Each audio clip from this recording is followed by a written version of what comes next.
Le cinéma, c'est un langage avec on y trouve ses assonances et ses allitérations comme en littérature.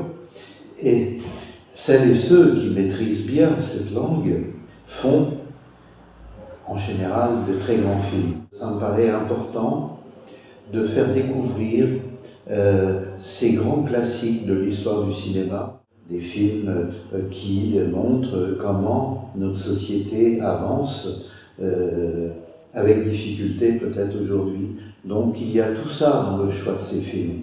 Des films vraiment qui réenchantent, des grands films d'amour, mais en même temps des films qui regardent le monde tel qu'il va. Kozinzev, c'est pour ça que je tiens à dire ça, parce que le film que vous allez voir, il l'a porté en lui très très longtemps.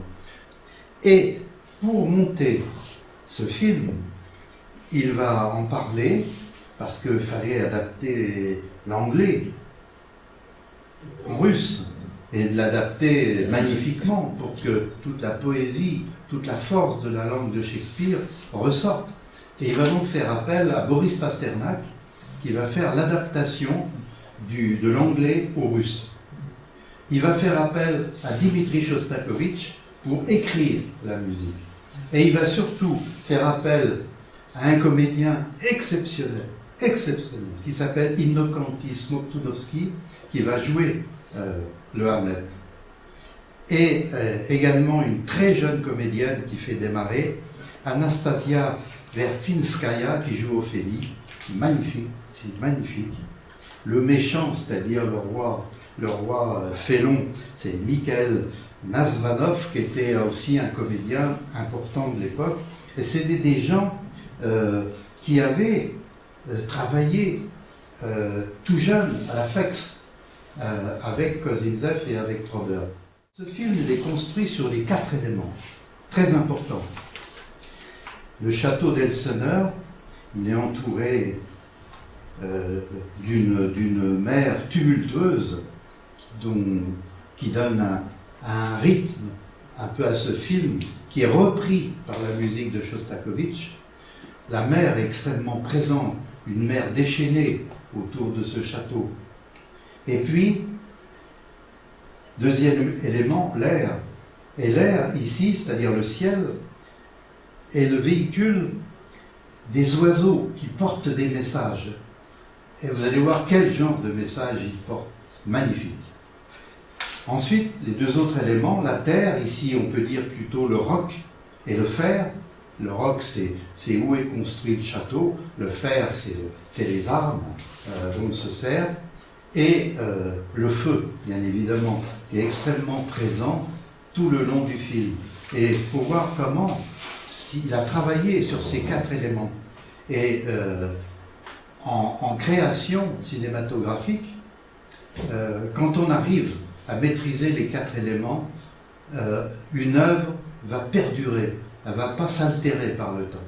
Et il est vrai que ce film, il est de 64, vous pourrez le voir dans 100 ans, il sera toujours pareil. Absolument, il n'aura pas une ride, parce que justement, il a réussi cette merveille d'écriture qui est assez unique grâce à ce travail sur les 4 éléments. On est dans une lecture d'Hamlet qui est quand même assez loin des poncifs habituels. Ouais, oui. Ça va très très loin quand même. J'ai l'impression que ça va avec l'âme russe, hein, ça quand même aussi. Je sais pas, il y a quelque chose là de... Cette séquence aussi de la folie d'Ophélia, comment il a filmé ça. Ah oui. Pour moi, c'est pour moi, Hamlet, c'est ce visage-là. Je suis d'accord. C'est ce visage-là. Parce qu'il est grave, il est tout le temps grave. Et surtout, je l'ai vu, Innocenti Smoktunovsky, dans d'autres films russes, il est toujours aussi prestigieux que là. Un immense acteur. Bon, les intérieurs, c'est sûrement des décors. Ils avaient ce décorateur, vous avez eu un peu la richesse des décors intérieurs. Les 2 lions, c'est magnifique, ces 2 sculptures au milieu là. Avec le portrait.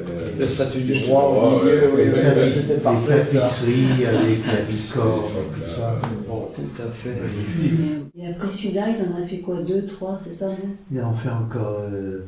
Il a fait juste avant Don Quichotte, Ah oui. avec l'acteur de Ivan le Terrible, Nicolas Tcherkassov, un acteur immense aussi, qui fait Don Quichotte. Et puis après, il a fait Le Roi Lion, qui est un film magnifique aussi. Peut-être pas, il n'y a peut-être pas la même dimension que celui-là, parce que Le Roi Lion, il y a tellement de personnages, Oui.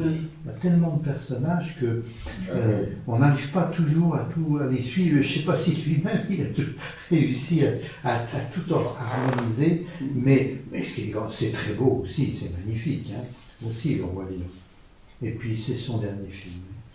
Ça donne des films, là, oui. Ouais. Alors, des films comme ça, il y a du boulot de préparation avant. Il y a du boulot de préparation.